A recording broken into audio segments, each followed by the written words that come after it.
வானத்தில் சூரியன் இல்லை. மின்னும் மின்சார விளக்குகளின் பிடியில் சிக்கிய ஒரு நரக உலகம் மட்டும் இருந்தது. இங்கு பகல் முடிவதில்லை, இருளின் அதிகாரம் ஒருபோதும் குறைவதில்லை. அவன்தான் அகன். 18 வயதிற்கே உண்டான வறுமையும் ஏழ்மையும் அவனை சூழ்ந்திருந்தாலும் அவன் சுமக்கும் சாபம் இந்த உலகத்தையே அழிக்கும் வல்லமை கொண்டது. சேரியின் அழுக்குகளுக்கு நடுவே வளர்ந்த ஒரு சாதாரண மனிதன். ஆனால் அவனுக்குள் துடிப்பது ஒரு பயங்கரமான உயிர் உள்ள வெடிகுண்டு. ஒரு ரகசிய ஆராய்ச்சி கூடத்தின் இரும்பு நாற்காலியில் அவன் பிணைக்கப்பட்டிருந்தான். Citizen 4092, you are a carrier of the nightmare curse. How are you still standing? என்று அந்த அதிகாரி நடுங்கும் குரலில் கேட்டார். அந்த வார்த்தைகள் அகனின் காதுகளில் ஒரு மரண அறிவிப்பை போல விழுந்தன. அந்த அதிகாரியின் கைகள் நடுங்கின. அவனது நெற்றியில் வியர்வை முத்துக்கள் அரும்பின. அவன் களைப்புடன் சொன்னான், எனக்கு ரொம்ப டயர்டா இருக்க, எனக்கு கொன்னுட்டு இந்த கதையை இதோட முடிச்சிருங்க. எனக்கு நீ வாழ்றதுல விருப்பம் இல்ல. அவனது ஒட்டிய கண்ணங்களில் மரணத்தின் நிழல் படிந்திருந்தது. ஆனால் அந்த அதிகாரிக்கு அவன் மேல் பரிதாபம் வரவில்லை, பயம் மட்டுமே இருந்தது. You think it's that easy? Your infection is at critical levels. Every cell in your body is rewriting itself into something unnatural. Do you have any idea what you are? You are a biological time bomb. அந்த எச்சரிக்கை சத்தம் அந்த அறையின் சுவர்களை அதிர வைத்தது. உடனே அகன் தன் கண்களை மெதுவாக உயர்த்தினான். எதா இருந்தாலும் பரவாயில்ல, இப்பவே எல்லாத்தையும் முடிங்க, எனக்கு எதுவுமே வேணாம். அவனது இதயத்தில் துளி கூட உயிரில்லை, ரத்தம் உறைந்து போயிருந்தது. அப்போது திடீரென அலாரம் சத்தம் இன்னும் பலமாக ஒலிக்கத் தொடங்கியது. Code Black, stay back. If he turns now, this whole precinct is gone. அந்த அறையின் சிவப்பு விளக்குகள் ரத்தத்தின் நிறத்தில் மின்னின. அடுத்த நொடியில் அந்த இடமே ஒரு போர்க்களமாக மாறியது. ஆனால் அந்த எச்சரிக்கை சத்தம் அகனின் காதுகளுக்கு ஒரு இனிய தாலாட்டாக கேட்டது. அங்கு அமைதி நிலவவில்லை. மெக்கானிக்கல் இயந்திரங்களின் இரைச்சல் மட்டும் அந்த அறையை ஆக்கிரமித்திருந்தது. ஆனால் அந்த அதிகாரி ஏன் இவ்வளவு பதட்டப்படுகிறார்? அகன் சுமக்கும் அந்த சாபம் உண்மையில் ஒரு வரமா அல்லது அழிவின் தொடக்கமா? உனக்கு சாகணும்னு அவ்வளவு ஆசையாகன். ஆனா உன்னோட இந்த சாபம் உனக்கு ஒரு வரமா கூட மாறலாம். நீ 3 வருஷமா தேடிட்டு இருக்கிற உன் தங்கச்சி அனிஷா, அவ இன்னும் உயிரோட தான் இருக்கா. அந்த ஒரு வார்த்தை அகனின் உறைந்த ரத்தத்தை ஒரே நொடியில் கொதிக்க வைத்தது. அவனது கண்கள் அகல விரிந்தன. அனிஷாவா? பொய் சொல்லாதீங்க, அவ அன்னைக்கே செத்துட்டா. என் கண் முன்னாடி தானே அந்த மான்ஸ்டர் அவனை இழுத்துட்டு போச்சு என்று அவன் ஆவேசமாக கத்தினான். அவனது குரல் நடுக்கத்தில் உடைந்து போனது. அவனது கைகளில் இருந்த சங்கிலிகள் பலமாக பிடித்தன. அவ சாகலக, அவ அந்த சிமுலேஷனுக்குள்ள மாட்டிக்கிட்டா. அந்த சிஸ்டம் அவளை ஒரு டேட்டா லேயரா மாத்தி வச்சிருக்கு. அதிகாரி ஒரு நீல நிற திரையை அவனிடம் காட்டினான். அதில் அனிஷாவின் உருவம் மங்கலாக தெரிந்தது. நீ அங்க போய் தேடுனா மட்டும்தான் அவளை மீட்டு கொண்டு வர முடியும். வேற யாராலையும் அங்க போக முடியாது. அந்த நரகத்துக்குள்ள நான் போகணுமா? அங்க போனா யாரு இது வரைக்கும் திரும்பி வந்ததே இல்லையே. என்ன அங்க அனுப்பி நீங்க ஏதோ சாதிக்க பாக்குறீங்க, அப்படிதானே? உண்மையை சொல்லுங்க. சிமுலேஷன் எனும் மாய உலகத்தின் பயங்கரத்தை அவன் நன்கு அறிவான். ஆனால் அவனது பாசம் அந்த பயத்தை விட பெரியதாக இருந்தது. ஆனால் ஒரு டேட்டா லேயராக மாறிய அனிஷாவை மீட்டெடுக்க அகனால் முடியுமா? அந்த மாய உலகம் அவனை உயிரோடு விடுமா? உனக்கு 3 வருஷமா தெரியாத ஒரு உண்மையை நான் இப்போ சொல்றேன். அனிஷா அங்க ஒரு சிலையா உறைஞ்சு போயிருக்கா. அவ கண்ணுல இருந்து இன்னும் ரத்தம் வடிஞ்சிட்டே இருக்காங்க. அவ இன்னும் வலிய அனுபவிச்சிட்டு இருக்கா. அந்த தகவல் அகனின் நெஞ்சில் இடி என இறங்கியது. அவனது உடல் அப்படியே செயலற்று போனது. உனக்கு இப்போ 2 வழிதான் இருக்கு. ஒன்னு, இங்கேயே செத்துப்போ, இல்லனா ஒரு ஷேடோ ஃபைட்டரா மாறி உன் தங்கச்சியை காப்பாத்து. முடிவு அவனிடம் இருந்தது. காலம் மிக வேகமாக ஓடிக்கொண்டிருந்தது. அடுத்த நொடியில் அகனின் கண்களில் ஒரு புதிய நெருப்பு தெரிந்தது. என் தங்கச்சி கைய நான் திரும்ப பிடிக்காம சாக மாட்டேன். அவ அந்த நரகத்துல தவிச்சிட்டு இருக்கும் போது நான் இங்க சும்மா இருக்க மாட்டேன். நான் வரேன். அந்த உறுதி அந்த அறையின் தட்பவெப்பத்தையே மாற்றியது. அகன் முடிவு எடுத்து விட்டான். இனி மௌனத்திற்கு இடமில்லை. ஆனால் அந்த புதிய உலகம் அவனை அன்போடு வரவேற்கவில்லை. சங்கிலிகளால் பிணைக்கப்பட்ட அந்த பனிமலையில் சாவுக்காக அவன் காத்திருந்தான். மேலே கார்மேகங்கள் இல்லாத வானம். ஆனால் இமைக்க முடியாத அளவுக்கு கொடூரமான குளிர் மட்டும் அங்கே இருந்தது. ஒரு அடிமை கூட்டம் அந்த பனிமலை உச்சியில் இழுத்துச் செல்லப்பட்டது. அகனின் கால்கள் மரத்து போயிருந்தன. அவனது நுரையீரலுக்குள் காற்று கத்திகளாக நுழைந்தது. மூச்சு விடக்கூட அவனுக்கு தெம்பு இல்லை. இல்லங்கடா பிணங்களா, யார் அங்க அந்த பையனுக்கு தண்ணி கொடுக்க முயற்சி பண்ணது என்று அந்த கமாண்டர் கர்ஜித்தான். அவனது சாட்டை காற்றில் சீறியது. இவ மயக்கத்துல இருக்கா, இவனுக்கு கொஞ்சம் தண்ணி கொடுங்க, இல்லனா இவ இங்கேயே செத்துருவான். ரன்வீர் கம்பீரமாக முன்னே வந்து நின்றான். அவனது தோள்களில் ஒரு போர் வீரனின் கர்வமும் வலிமையும் இருந்தது. தண்ணியா? இவ எல்லாம் வெறும் உயிருள்ள கரிதா ரன்வீர். இவனுக்கு தண்ணி கொடுக்கறது ஒரு செத்த கல்லுக்கு தண்ணி ஊத்துற மாதிரி. விலகி போ, இது ஏன் ஏரியா. கமாண்டர் ஏளனமாக சிரித்து தன் சாட்டையை உயர்த்தினான். அடுத்த நொடியில் அந்த சாட்டை அகனின் முதுகை கிழித்தது. அகன் பனியில் சரிந்தான். அவனது முதுகில் ரத்தம் உறைந்து கருப்பாக மாறியது. உடனே ரன்வீர் அவனை நோக்கி ஓடி வந்தான். நீ ஒரு தைரியசாலியாக இங்க படுத்துறாத. உன் கண்ணில் இருக்கிற அந்த கோபம் எனக்கு பிடிச்சிருக்கு. ஆனா இப்போ நீ எழுந்திருக்கலனா இந்த பனியில உறைஞ்சு நீ ஒரு சிலையா மாறிடுவ. எழுந்து நட. அந்த முரட்டு மனிதனின் உதவியில் ஒரு நேர்மை இருந்தது. அகன் மெதுவாக எழுந்தான். அவனது பற்கள் நரத்தன. உன்னை நான் அப்புறம் பாத்துக்கிறேன். உன் முகத்தை நான் மறக்க மாட்டேன். என் முதுக நீ கிழிச்ச ஒவ்வொரு அடிக்கும் உன்னை நான் பதில் சொல்ல வைப்பேன். இது சத்தியம். அவனது இதயம் ரணத்தால் கனமானது. அப்போது திடீரென அவர்கள் ஒரு பெரிய சமவெளியை அடைந்தனர். அங்கு நிலவிய மர்மமான அமைதி ஒரு பெரிய ஆபத்தின் அறிகுறியாக தெரிந்தது. திடீரென ஒரு நீல நிற திரை அகனின் கண்களுக்கு முன்னால் தோன்றியது. அது காற்றில் மிதந்து கொண்டிருந்தது. Welcome Agathian. Initializing system. Biosignature confirmed. Player rank. Temple slave. Special identity. Divine shadow player active. மற்றவர்களுக்கு தெரியாத அந்த திரை அகனுக்கு மட்டும் தெரிந்தது. அவனது இதயம் வேகமாக துடித்தது. டெம்பிள் ஸ்லேவா? எனக்கு மட்டும் ஏன் இந்த திரை தெரியுது? மத்தவங்களுக்கு இது தெரியலையா? என்ன நடக்குதுங்க? அவனது குழப்பம் அதிகரித்தது. அந்த திரை அவனை ஒரு நிழலை போல தொடர்ந்து வந்தது. அப்போது அசிம் அங்கிருந்த ஒரு செடியை நோக்கி ஆசையுடன் ஓடினான். யோ, அங்க பாரு, செக்க செவேர்னு பழம் இருக்கு. பசிக்குதுப்பா, இந்த பழத்தை சாப்பிடலாமா? பார்க்க செர்ரி பழம் மாதிரி நல்லா தான் இருக்கு. அசிம் ஆர்வத்துடன் அந்த செடியை நோக்கி தன் கையை நீட்டினான். வேண்டாம் அசிம், நில்லு. அது ரத்த கனி, அதை தொடாத. மித்ரன் அலறியபடி ஓடி வந்தான். அவனது முகத்தில் ஒரு பெரிய பீதி தெரிந்தது. இது சாதாரண பழம் இல்ல, இது ஒரு எச்சரிக்கை. மனித ரத்தம் சிந்தப்பட்ட இடத்துல தான் இது வளரும். நாம ஒரு பெரிய மயானத்து மேலே இப்போ நடந்து போயிட்டு இருக்கோம் அகன். அந்த இடத்தின் மர்மத்தை மித்ரன் விளக்கிக் கொண்டிருந்தார். அகன் அந்த பழத்தை சுற்றி இருந்த மண்ணை பார்த்தான். இவ்வளவு பேரா? இவங்க எல்லாரும் இந்த ட்ரையல தான் செத்தாங்களா? இங்க என்னதான் நடக்குது? ஆமா அகன், இங்க தோத்து போன ஒவ்வொருத்தரோட ரத்தமும் தான் இந்த மண்ணுல இருக்கு. அறிவில்லாத வீரம் தற்கொலைக்கு சமம். புரிஞ்சுதா? அவர் சொல்லிக் கொண்டிருக்கும் போதே அவர்கள் பிணைக்கப்பட்டிருந்த அந்த சங்கிலி பலமாக இழுப்பட்டது. இந்த சங்கிலி இது நம்ம எல்லாரையும் ஒரு கோர்வையா சாகடிக்க போகுது. ஏதோ ஒண்ணு நம்மளை நோக்கி வருது. மரணம் அவர்களை சுற்றி வளைத்தது. தூரத்தில் பெரிய நிழல்கள் நகரத் தொடங்கின. மௌனம் நிலவவில்லை. அவன் இதயத்தில் கணக்கும் ஒரு வலி மட்டும் அவனை துடிக்க வைத்தது. அந்த பனிப்பாறைகளுக்கு பின்னால் ஒரு பெரிய அபாயம் பதுங்கி இருந்தது. ஒரு சாதாரண அடிமை எப்படி ஒரு பிரம்மாண்டமான அரக்கனை எதிர்க்க முடியும்? அகனுக்குள் இருக்கும் அந்த ஷேடோ பவர் எப்போது வெளிப்படும்? பனி மலை அதிர்ந்தது. ஒரு பிரம்மாண்டமான உருவம் மெதுவாக எழுந்தது. அது ஒரு மனித உருவமே இல்லை. ஐயோ, அது நம்மள நோக்கிதான் வருது. ஓடுங்க, எல்லாம் ஓடுங்க. யாருக்காவது ஏதாவது மந்திரம் தெரியுமா? காப்பாத்துங்கடா. அசிம் அலறியபடி பின்னாலே ஓடினான். ஆனால் அந்த அரக்கன் ஒரு அடிமையை அப்படியே பிடித்து ஒரே கடியில் கடித்தான். ரத்தம் பனியில் தெரித்தது. அடுத்த நொடியில் அகன் தன் பயத்தை உதறி தள்ளினான். ஓடாதீங்க, சங்கிலியை கையில் எடுங்க. நாம எல்லாரும் ஒன்னா இருந்தாதா இதை கொல்ல முடியும். சங்கிலியை சுத்தி கட்டினா மட்டும்தான் நாம தப்பிக்க முடியும். சீக்கிரம் செய்ங்க. அகனின் குரல் ஒரு போர்க்களத்தின் கட்டளையாக ஒலித்தது. அவனது கண்கள் அந்த அரக்கனின் பலவீனத்தை தேடின. ஏய், பயந்து சாகாதீங்க, நான் வரேன். அக, நீ அவனை அந்த பக்கம் திருப்பு. என்னோட வாள் இதை துண்டு துண்டாக்கும். இப்போவே இதை முடிக்கிற. ரன்வீர் ஒரு ஒளிரும் வாளுடன் போர்க்களத்தில் குதித்தான்.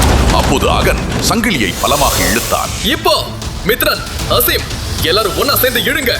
அவன் கழுத்துல சங்கிலியை போடுங்க, விடாதீங்க. அவர்கள் எல்லோரும் சேர்ந்து அந்த அரக்கனின் கழுத்தை நெரித்தனர். அந்த அரக்கன் வலியால் துடித்தது. Target terminated. Tyrant spawn killed. 500 essence points awarded. Rank increase imminent. அந்த இயந்திர குரல் அகனின் வெற்றியை அறிவித்தது. ஆனால் அந்த வெற்றி நீண்ட நேரம் நீடிக்கவில்லை. முன்னால் இருந்ததை விட 10 மடங்கு பெரிய ஒரு அரக்கன் அங்கே தோன்றினான். மலைகளே நடுங்கும் அளவுக்கு அவன் கர்ஜித்தான். இதை நம்மளால ஜெயிக்க முடியாதாக. இது வேற லெவல் அரக்க. இது மேசிவ் டைரண்ட்.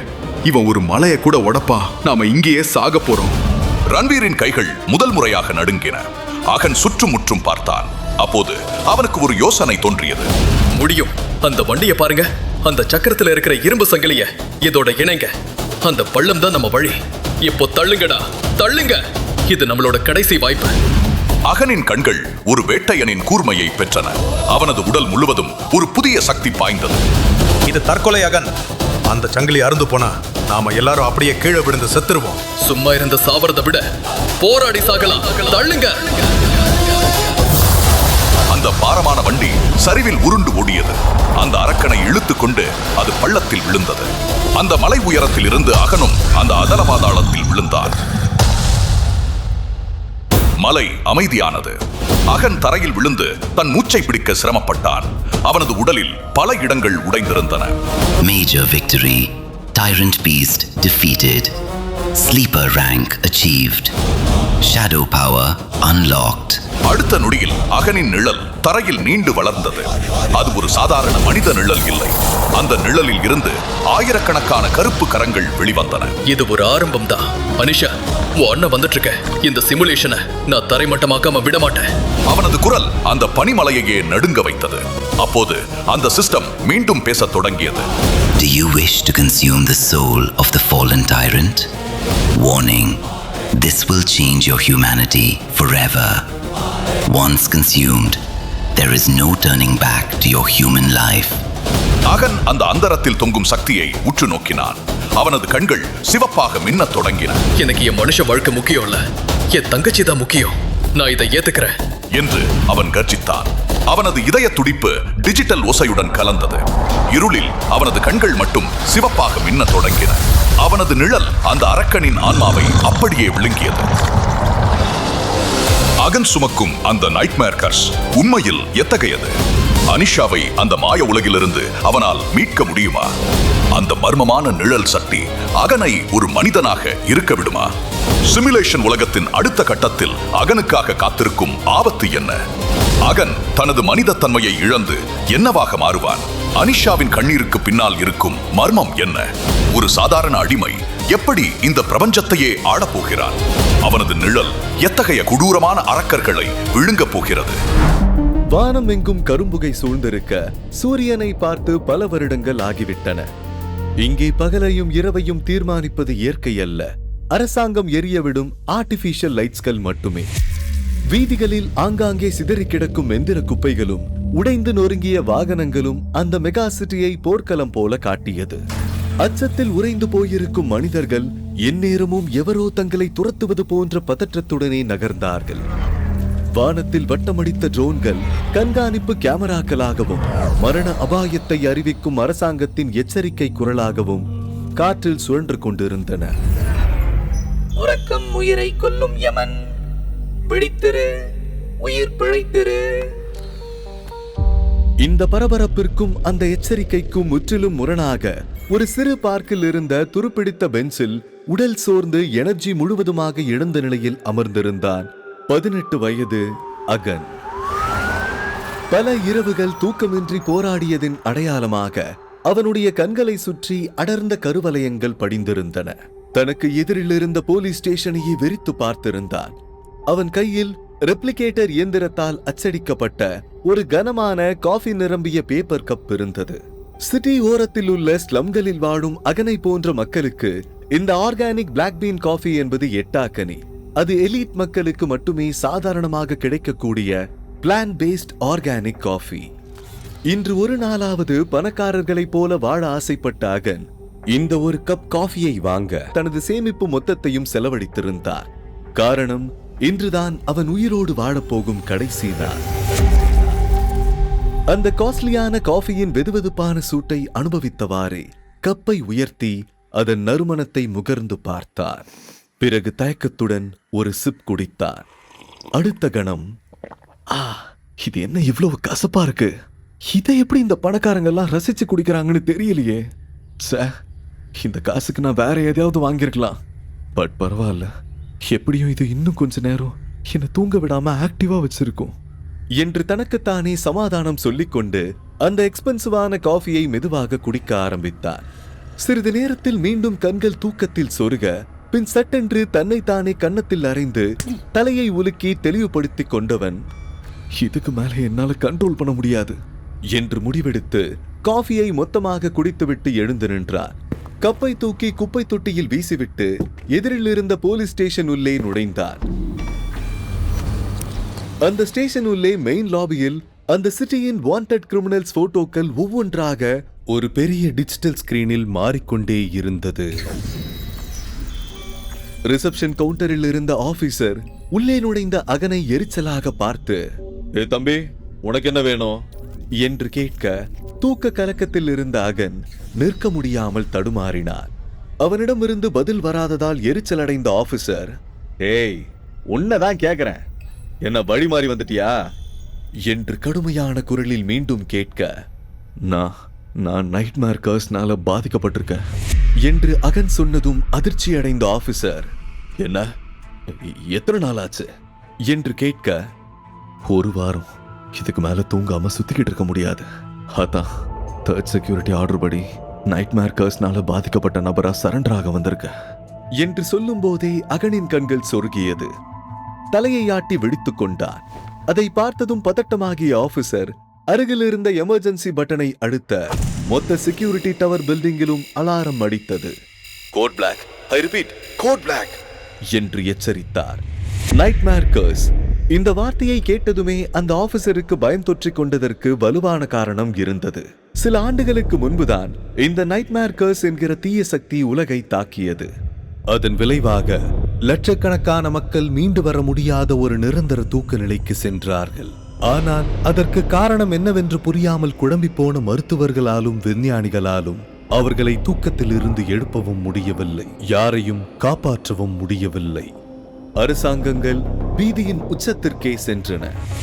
அந்த மர்மமான சாபத்தால் பாதிக்கப்பட்டவர்கள் உறக்கத்திலேயே இறந்து அவர்களின் சடலங்கள் பயங்கரமான மான்ஸ்டர்களாக மாற ஆரம்பித்த போது யாரும் அவைகளை எதிர்கொள்ள தயாராக இல்லை.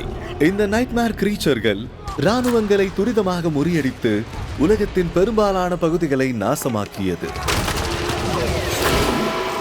உண்மையில் அந்த நைட்மேர் கர்ஸ் எப்படி இந்த பூமிக்கு வந்தது? அது ஒரு வைரஸ் தொற்றா அல்லது மனிதர்களின் மரபணுவில் ஏற்பட்ட மாற்றமா? அதற்கு என்னென்ன சக்திகள் உள்ளன? அதை எப்படி எதிர்த்து போராடுவது என்று யாருக்கும் தெரியவில்லை. இது ஏலியன்கள் நம் பூமியின் மேல் தொடுத்த ஒரு மறைமுக போராக கூட இருக்கலாம் என்று பலர் அஞ்சினார்கள். மனிதர்களின் கனவுக்குள்ளேயே புகுந்து வேட்டையாடும் அந்த தெரியாத எதிரிக்கு முன்னால் நவீன அறிவியலும் திணறிக் கொண்டிருந்தது.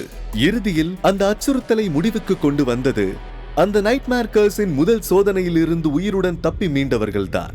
அவர்களைத்தான் உலகம் ஷேடோ ஃபைட்டர்ஸ் என்று அழைக்கத் தொடங்கியது. இந்த ஷேடோ ஃபைட்டர்கள் தங்கள் ஆழ்ந்த கனவுகளில் எதிர்கொண்ட சவால்களில் வெற்றி பெற்று மனித தன்மைக்கு அப்பாற்பட்ட அதிசய ஆற்றல்களை பெற்றிருந்தனர். அந்த மாயாஜால சக்திகளுடனும் விசித்திர ஆயுதங்களுடனும் அவர்கள் நைட்மேர் கிரீச்சர்களின் ஆதிக்கத்தை ஒழித்து உலகளாவிய அமைதியை மீண்டும் நிலைநாட்டினர். முடிவில் அவர்கள் இந்த சிதைந்த உலகத்திற்கு ஒரு புதிய ஆட்சி முறையை உருவாக்கினார்கள். இந்த ஷேடோ ஃபைட்டர்ஸ்கள் தான் இப்போது புதிய உலகின் முக்கிய அதிகாரிகளாக, ஆளுமை சக்திகளாக உள்ளனர். வசதி படைத்த குடும்பங்கள் தங்கள் பிள்ளைகளுக்கு எல்லா விதமான தற்காப்பு கலைகளிலும் பயிற்சி அளிக்க தனி பயிற்சியாளர்களை அமர்த்தினர். ஷேடோ ஃபைட்டர்ஸ் வம்சாவளியை சேர்ந்தவர்கள் முதல் முறையாக கனவுலகிற்கு செல்லும் போது தங்கள் முன்னோர்களின் மேஜிக்கல் பவர்ஸையும் சர்வைவல் டெக்னிக்ஸ்களையும் பயன்படுத்தும் வாய்ப்பை பெற்றிருந்தனர். சுருக்கமாக சொன்னால், உங்கள் குடும்பம் எவ்வளவு பணக்காரர்களோ அவ்வளவு அதிகமாக நீங்கள் உயிர் பிழைப்பதற்கும் சக்தி வாய்ந்த ஷேடோ ஃபைட்டராக மாறுவதற்கும் வாய்ப்பு இருந்தது. ஆனால் ஏழைகளுக்கும் அனாதையான அகனுக்கும் இந்த கர்ஸில் இருந்து மீண்டு வர வாய்ப்பே இல்லை. அவனை பொறுத்தவரை இது ஒரு நேரடியான மரண தண்டனை. சில நிமிடங்களுக்கு பிறகு பல ஆபீசர்ஸ் ஒன்று சேர்ந்து அகனை போலீஸ் ஸ்டேஷனின் பேஸ்மெண்டில் இருக்கும் சீக்ரெட் சேம்பருக்கு அழைத்து சென்று ஒரு பெரிய விசித்திரமான சேரில் கட்டி வைத்தார்கள். மற்ற ஆபீசர்கள் சுவர்களுக்கு பக்கத்தில் ஆட்டோமேட்டிக் ரைபிள்களை கையில் வைத்துக் கொண்டு தீவிரமான முகத்துடன் நின்று கொண்டிருந்தனர். தன்னை கட்டி போட்டு வைத்திருக்கிறார்கள் என்று அகனுக்கு கவலை இல்லை. சொல்ல போனால் அவனுக்கு இப்போது எதை பற்றியும் கவலை இல்லை. நான் சாக தயாரா இருக்க என்று மட்டும் மனதில் நினைத்துக் கொண்டான். அப்போது அந்த அறை கதவு திறக்கப்பட்டது. சால்ட் அண்ட் பெப்பர் ஏர் ஸ்டைலில் ஒரு வயதான ஆனால் மிகவும் கம்பீரமான ஆபீசர் உள்ளே நுழைந்தார். அவரது அனுபவமிக்க முகம் அவர் வாழ்க்கையில் பல பயங்கரமான விஷயங்களை பார்த்தவர் போல காட்டியது. உன் பேர் என்ன என்று அகனிடம் கேட்டார். அகன் சில முறை கண்களை சிமிட்டி கான்சென்ட்ரேட் செய்ய முயன்று, அகன், அகன் சக்கரவர்த்தி. பேரு வித்தியாசமா இருக்கே. அகன்னா பிரகாசமான ஒளி. சூரிய கிரகணம் அன்னைக்கு நான் பிறந்தேன். சூரியனே மறைஞ்சாலும் என் வாழ்க்கை இருண்டு போகக்கூடாது, பிரகாசமா இருக்கணும்னு என் அம்மா தான் இந்த பேரை வச்சாங்க. ஆனா இப்ப என் நிலைமைய நினைச்சா எனக்கு சிரிப்பு தான் சார் வருது என்று சொல்லி முடிக்கும் போதே கொட்டாவி விட்டான். உன் ஃபேமிலியை காண்டாக்ட் பண்ணட்டுமா என்று ஆபீசர் கேட்க அகன் விரக்தியான புன்னகையுடன் தலையை மட்டும் அசைத்தான். இப்ப எனக்கு அப்படி யாரும் இல்லை சார், ஃப்ரீயா விடுங்க. அந்த அதிகாரி வெளியே இருந்த தன் உதவியாளரை சைகையால் அழைக்க அவன் ஒரு மெல்லிய நியூரோ இமேஜிங் கருவியை கொண்டு வந்து கொடுத்தார். அதிகாரி அந்த கருவியை அவன் நெற்றிக்கு அருகே வைத்தார். அடுத்த நொடி காற்றில் ஒரு நீல நிற ஹாலோகிராம் விரிந்தது. அதில் ஓடிய தகவல்களை பார்த்து அகன் உறைந்து போனார். அதிகாரி அந்த திரையை அகனிடம் திருப்பி, உனக்கு ஒரு தங்கை இருக்கா இல்லையா என்று அழுத்தமாக கேட்டார். அகன் அதிர்ச்சியில் வார்த்தைகளை தொலைத்தான். பல வருடங்களுக்கு முன்பு அந்த நைட்மேர் கர்ஸ் அவுட்ரேக்கில் பிரிந்த தன் தங்கை இறந்து விட்டாள் என்றே அவன் இன்று வரை நம்பிக்கொண்டிருந்தான். திரையில் அவள் ஒரு கிரையோ ஸ்லீப்பர் பாடுக்குள் அசைவற்று கிடந்தாள். அவளது கண்கள் மூடியிருந்தாலும் அந்த இயந்திரம் அவளது மூளை இன்னும் இயங்கிக் கொண்டிருப்பதை சமிங்கையாக காட்டியது. அனிஷா, ஏன் அனிஷா சார்? என் தங்கச்சி சார், அவ எங்க சார் இருக்கா? அகனின் குரல் தழுதழுத்தது. சில வருஷத்துக்கு முன்னாடி நைட்மேர் கர்ஸ்னால பாதிக்கப்பட்டிருக்கா. இப்போ சிமுலேஷனோட 3வது ட்ரையல்ல இருக்கா. ஆனா சிஸ்டத்துக்குள்ள அவளை தொலைச்சிட்டோம். அவளுக்கு என்ன ஆச்சுன்னு தெரியல சார். அவளை காப்பாத்த ஏதாவது வழி இருக்கா என கேட்கும் போதே அகனின் கண்கள் சொருகின. தூக்கம் அவன் மூளையை ஆக்கிரமிக்க தொடங்கியது. வழி இருக்காக, அவ இருக்கிற அதே ட்ரீம் வேர்ல்டுக்குள்ள நீயும் போகணும்.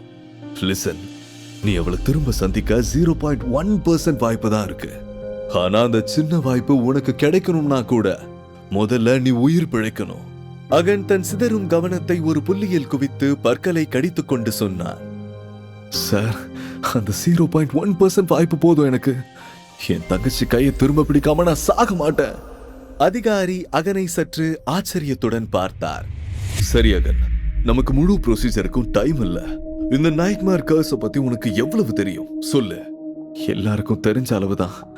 நான் ட்ரீம் வேர்ல்டுக்குள்ள போய் ஒரு சில மான்ஸ்டர்களை கொண்டு ஃபர்ஸ்ட் நைட்மேரை கம்ப்ளீட் பண்ணி மேஜிக் பவர்ஸ் வாங்கி ஒரு ஷேடோ ஃபைட்டரா மாறணும். அப்பதான் என்னால ரியல் வேர்ல்டுக்கு திரும்ப முடியும். அதானே? அந்த ஆபீசர் தலையை அசைத்தார். குட். இப்போ உன்னால முடிஞ்ச வர ஃபோக்கஸ் பண்ணி நான் சொல்ற இன்ஸ்ட்ரக்ஷன்ஸை கவனமா கேளு. நீ தூங்குனதும் ஃபர்ஸ்ட் நைட்மேர்க்குள்ள போயிடுவ. இந்த நைட்மேர் கர்ஸ்ங்கிறது ஒரு வகையான டாஸ்க் மாதிரி.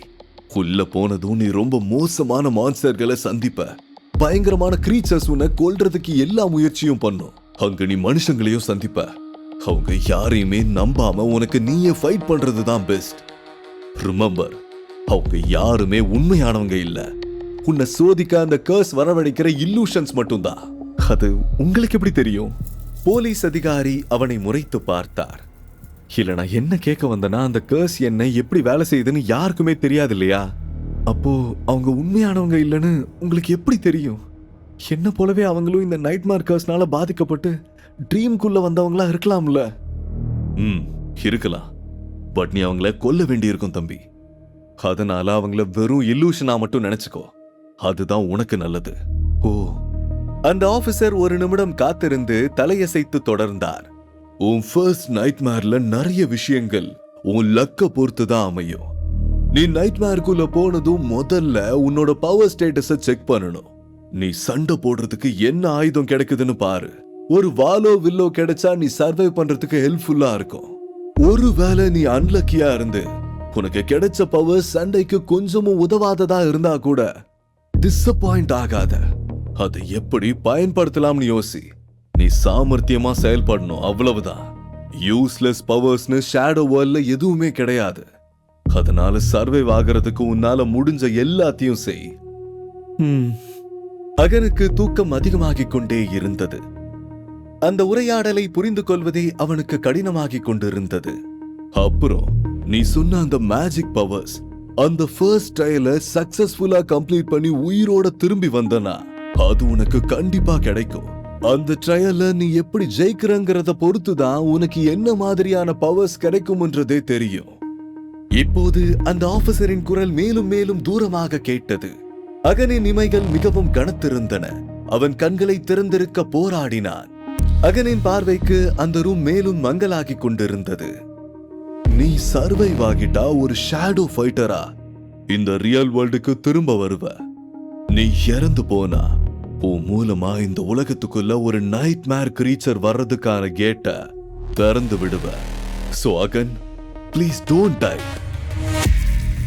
ஏற்கனவே பாதி தூக்கத்தில் இருந்த அகனுக்கு அந்த போலீஸ் ஆபீசரின் வார்த்தைகள் லேசாக மனதை தொட்டது. நீ தூங்குனதுக்கு அப்புறம் உன்னை கண்காணிக்க ஷேடோ ஃபைட்டர் அகாடமில இருந்து வெரோனிகான்னு ஒரு பொண்ணை வர சொல்லி இருக்க. She is a skilled shadow fighter. ஒருவேளை நீ ரொம்ப வீக்கா இருக்க, ட்ரீம் வேர்ல்ட்ல உன்னால சர்வைவ் பண்ண முடியாதுன்னு அவன் முடிவு பண்ணிட்டா. உன் மூலமா ஒரு நைட்மேர் கிரீச்சர் இந்த பூமிக்கு வர வரைக்கும் அவன் வெயிட் பண்ண மாட்டா. உன்னை தூக்கத்திலேயே கொன்னுடுவா. என்ன என்று அதிர்ச்சி அடைந்த அகன் இறுதியாக ஆழ்ந்த தூக்கத்திற்குள் விழுந்தான். எல்லாமே கருமையாக மாறியது. அகன் மெல்ல கண்களை திறந்தான். அவன் ஒரு பயங்கரமான பனிமலையின் நடுவே இருப்பது போல உணர்ந்தான். அதன் உச்சி வானை கிழித்து நின்றது. மலைக்கு மேலே ஒரு இரத்த சிவப்பான நிலவு குரூரமான ஒலியை பரப்பிக் கொண்டிருந்தது. அவனது கால்களில் ஏதோ பாரமாக தட்டுப்பட கீழே குனிந்து பார்த்த அகனுக்கு அதிர்ச்சி காத்திருந்தது. அவனது கணுக்கால்கள் கனமான துருப்பிடித்த சங்கிலியால் இறுக்கி கட்டப்பட்டிருந்தன. இங்க என்ன நடக்குது?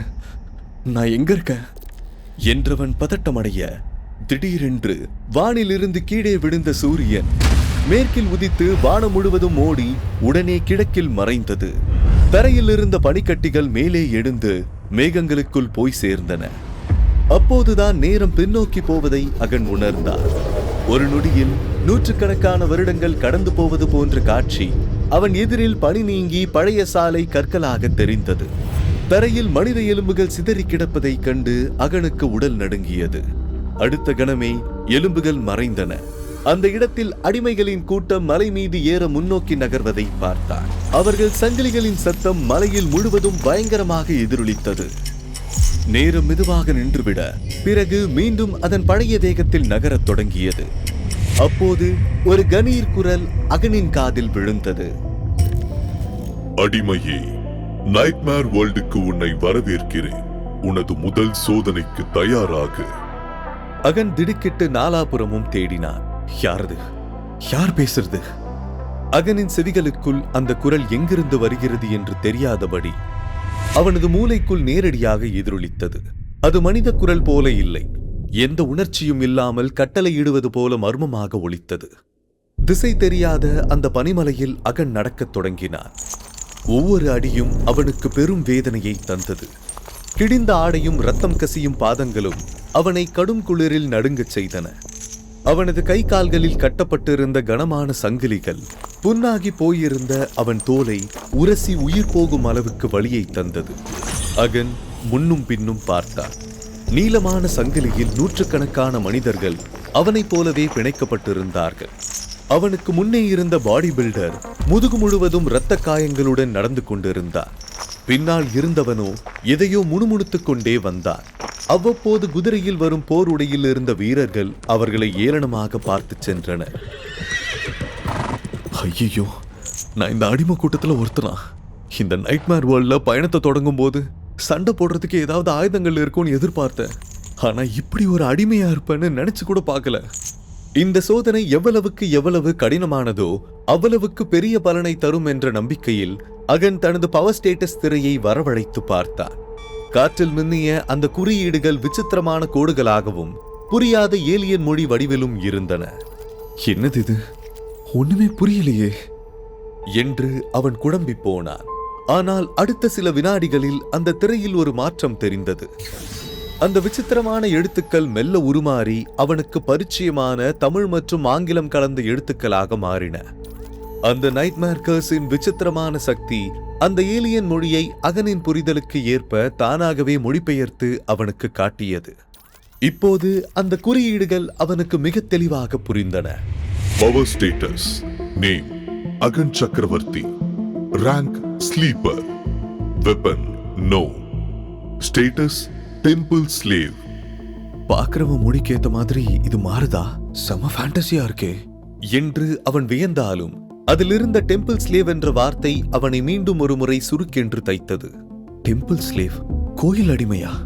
அடிமை தெரியும், அதென்ன கோயில் அடிமை என்று அந்த திரை தன்னை பற்றி காட்டியதை குழப்பத்துடனே பார்த்து நடந்தபோது அவன் தடுமாறி கீழே விட அந்த சங்கிலி மற்றவர்களையும் இழுத்தது. உடனே பின்னால் இருந்தவன் கத்தினான், டீ அறிவிருக்கா, ஒழுங்கா பார்த்து நடடா. அகன் சுதாரித்து எழுந்து நடப்பதற்குள் அந்த சங்கிலி மீண்டும் அவனை நிலைக்குலைய செய்தது. பின்னால் இருந்தவன் மீண்டும் சீறினான், ஏ லூசு பயலே, வேணும்னே பண்றியா? சாவடிச்சிருவேன். முன்னால் இருந்த பாடி பில்டர் ஏளனமாக சிரித்தான். ஏண்டா வீணா கத்துற? நம்ம எல்லாருமே இந்த மலையில சாகத்தான் போறோம். இந்த வீரர்கள் எதுக்கு நம்மள இந்த பணியில இழுத்துட்டு போறாங்கன்னு தெரியுமா என்று குதிரையில் வரும் வீரர்களை காட்டி கேட்டான். அகனும் பின்னால் வந்தவனும் மௌனமாக இருக்க பாடி பில்டர் தொடர்ந்தான், நம்மள அந்த பணி அரகனுக்கு பலி கொடுக்க கூட்டிட்டு போறாங்க. நம்மள இறையா போட்டுட்டு அவனுங்க தப்பிக்க பாப்பானுங்க. இந்த கொடுமையில இருந்து நம்மளால தப்பிக்கவே முடியாது.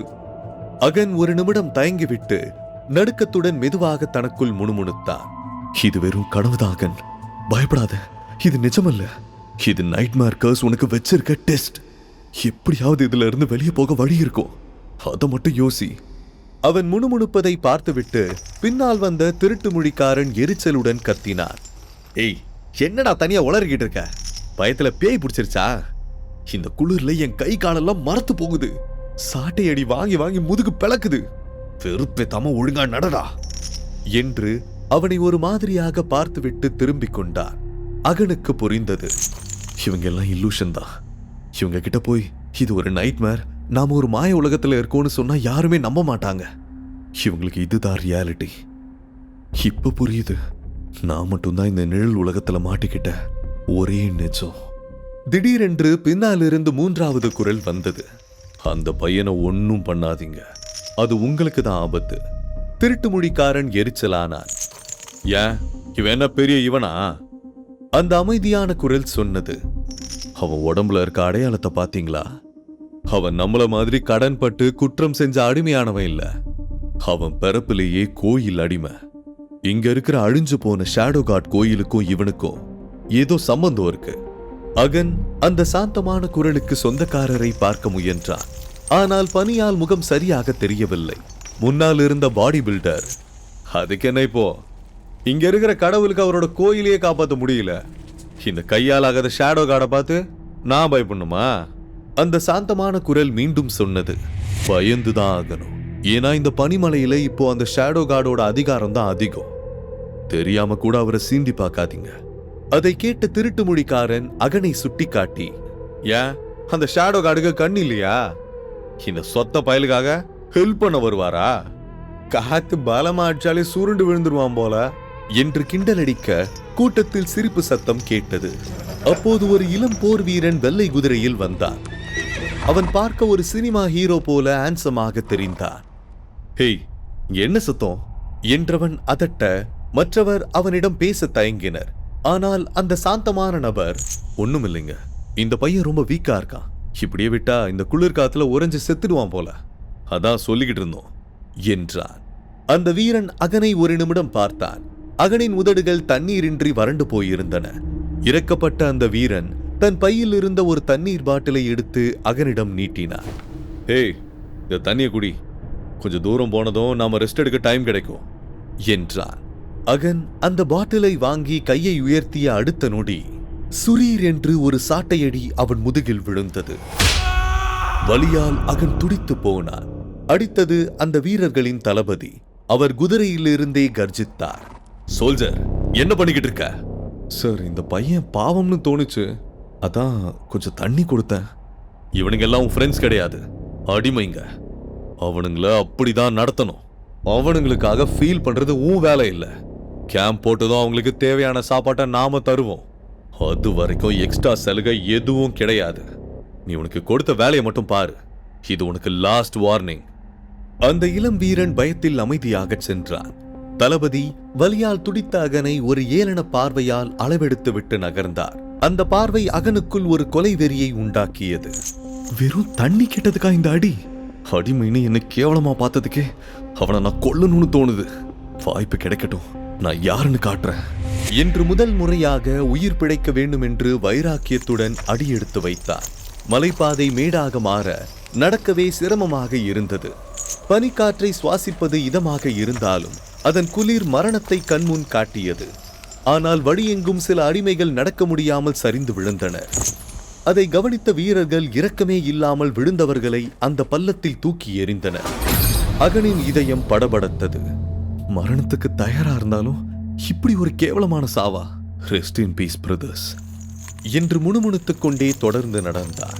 அந்த போலீஸ் ஆபீசர் சொன்னது அகனின் நினைவுக்கு வந்தது. இங்க நீ பாக்குற மனுஷங்க யாரும் உண்மையானவங்க கிடையாது, எல்லாமே இல்லூஷன்ஸ் தான். அந்த வார்த்தைகளை தனக்குள் மீண்டும் மீண்டும் சொல்லிக் கொண்டார். இவங்க படுற கஷ்டத்தை பார்த்து நான் ஏன் ஃபீல் பண்ணணும்? இது வெறும் இல்லூஷன். என் உயிரை காப்பாத்திக்கிறது மட்டும்தான் இப்ப என் வேலை.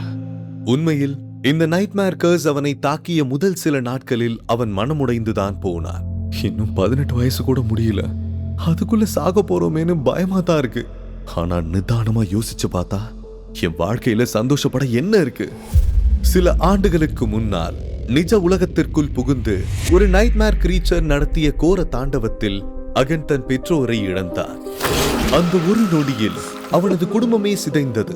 அவனும் அவன் தங்கை அனிஷாவும் பிரிந்தார்கள். அனாதையா நின்னதுல இருந்து நான் பட்ட கஷ்டம் கொஞ்சம் நஞ்சமில்ல.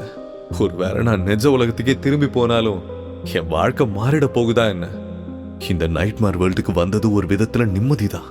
இனிமே காசு தேட வேணாம், சாப்பாட்டுக்கு அலைய வேணாம். எப்படியும் சாக போறோம்னு தெரிஞ்ச பிறகு எதை பார்த்து பயப்படணும்? அவன் எண்ணங்கள் திடீரென தடைப்பட்டன. அனிஷாவின் முகம் அவன் நினைவுக்கு வந்தது. இல்ல, இப்ப எல்லாம் மாறிடுச்சு. அந்த போலீஸ் ஆபீசர் காட்டின அந்த ஸ்கிரீன் என் தங்கச்சி அனிஷா. அவ உயிரோட தான் இருக்கா. அவளுக்கு என்ன நடந்திருக்குன்னு நான் தெரிஞ்சுக்கணும். அவளும் இந்த ட்ரீம் வேர்ல்ட்ல இருக்கிறது உண்மைனா அவளை கண்டுபிடிக்காம நான் சாக மாட்டேன். ஆனா இந்த நிலைமையில அவளை எப்படி தேட போறேன்? சுற்றிலும் மரண பயத்தை ஏற்படுத்தும் மான்ஸ்டர்கள்.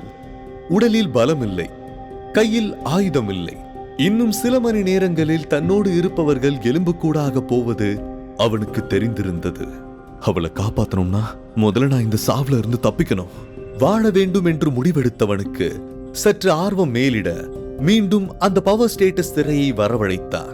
நான் இந்த நரகத்துல உயிர் பிழைக்கணும், அதுக்கு என்கிட்ட என்ன தகுதி இருக்கு? தெளிவா சொல்லு என்று தன் மனதுக்குள் கட்டளையிட்டார். திரை ஒவ்வொன்றாக விவரித்தது. விதி 1. உன் விதி ஏற்கனவே தீர்மானிக்கப்பட்டது. சில நேரம் இது வரம், பல நேரம் இது சாபம். 2. தெய்வீக அடையாளம். இந்த நிழல் உலகில் வாழ்ந்த ஒரு உயர்ந்த சக்தியின் அம்சம் உன்னிடம் உள்ளது. நீ கடவுளுக்கு நெருக்கமானவனாக மாற வாய்ப்புண்டு. 3. நிழல் சக்தி. நிழல்களுக்கும் உனக்கும் ஒரு பிரிக்க முடியாத பந்தம் உண்டு. இதை பார்த்த அகன் லேசாக புன்னகைத்தார். விதி, கடவுள், நிழல், இதெல்லாம் கேட்க செம்ம ஃபேண்டசியா இருக்கு. ஆனா இதுல எதுவுமே இப்போதைக்கு எனக்கு புரியல. ஆனா ஒண்ணு மட்டும் தெளிவா தெரியுது. என் வாழ்க்கைக்கு பின்னாடி ஏதோ ஒரு பெரிய பர்பஸ் இருக்கு. அது என்னன்னு தெரிஞ்சுக்குவாவது நான் உயிரோட இருக்கணும் என்று தனக்குள் சொல்லிக்கொண்டே உறுதியுடன் முன்னேறி நடந்தார். இரவு நெருங்கியது. வானத்தை ஒரு கருமேகம் போர்த்தியது. தளபதி கத்தினார், இன்னைக்கு இங்க கேம்ப் போடலாம். வீரர்கள் பெரிய நெருப்பு மூட்டி அதை சுற்றி அமர்ந்தனர். ஆனால் ஆயிரக்கணக்கான அடிமைகளுக்கு ஒரே ஒரு நெருப்புதான்.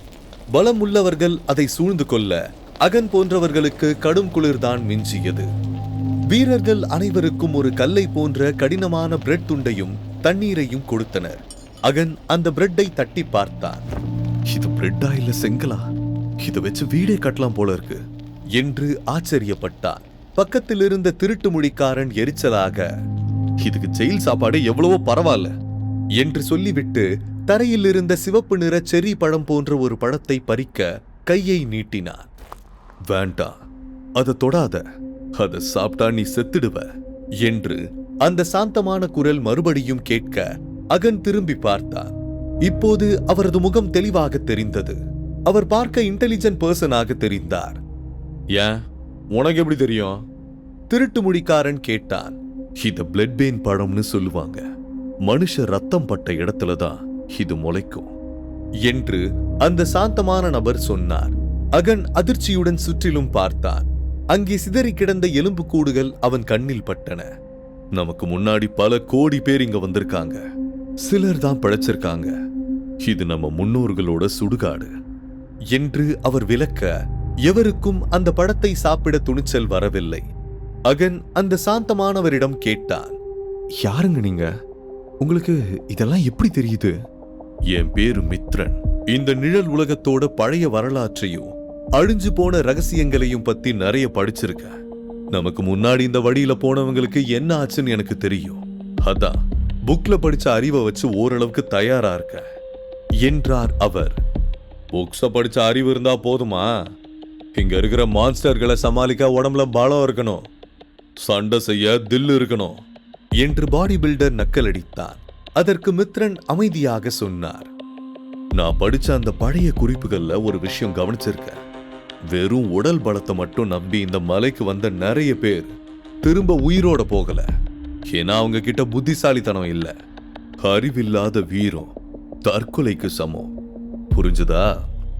பாடி பில்டர் எதுவும் பேசாமல் கோபத்தில் பற்களை கடித்தார். அகன் மித்ரனை வியந்து பார்த்தான். இவருக்கு நிறைய விஷயம் தெரிஞ்சிருக்கே. இவரு நிஜமாவே ஒரு இல்லூஷனா? இல்ல என்ன போலவே நைட் மார்க்கர்ஸ்ல இன்ஃபெக்ட் ஆகி இங்க வந்தவரா? ஒருவேளை இந்த நைட் மார்க்கர்ஸ் எனக்காக அனுப்புன கைடா இருக்குமோ? அவன் மனதில் பல குழப்பங்கள் ஓடினாலும் எதையும் உறுதி செய்ய முடியாமல் மௌனமானார். குளிர் அதிகமாகிக் கொண்டே இருக்க திடீரென்று வானத்திலிருந்து அந்த அடர்ந்த கருமேகங்கள் பூமிக்கு இறங்கி வந்தன. அடுத்த நொடி ஏதோ ஒரு கொடூர மிருகத்தின் கர்ஜனை அந்த மலையையே உலுக்கியது. அடிமைகளின் கூட்டம் அலறியது. அகன் அந்த சத்தம் வந்த திசையை திரும்பி பார்த்தார். இருளுக்குள்ளிருந்து 5 கண்கள் சிவப்பாக மின்னின. முதல் நைட்மேர் மான்ஸ்டர் அகனின் கண்ணெதிரே வந்துவிட்டது. ஆயுதம் இல்லாத அகன் இந்த பனி இரவில் அந்த அரக்க ஜந்துவை எப்படி எதிர்கொள்ள போகிறார்? முழு கதையையும் கேட்டு மகிழ பாக்கெட் FM ஆப்பை டவுன்லோட் செய்யுங்கள். லிங்க் டிஸ்கிரிப்ஷனில் கொடுக்கப்பட்டுள்ளது.